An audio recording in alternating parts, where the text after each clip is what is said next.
first thing I needed to understand was their purpose and why they were volunteering.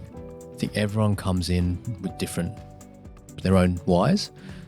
I needed to figure out some were there really just to, some come as a social activity. Others will come because they want the kudos of doing charity work.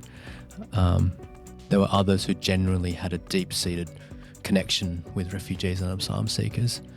So really understanding their why and making sure we find the right opportunities and activities and things for them to do which aligned with their purpose, I think was really, really important.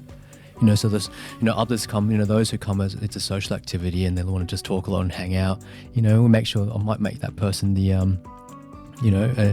a team leader who can touch base with everyone and have a chat and have a catch up and make sure everyone's, doing okay.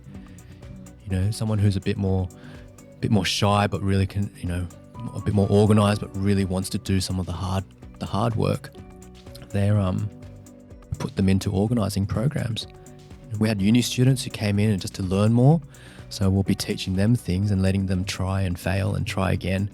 So really understanding people's purposes was, for me, the most important part of managing them.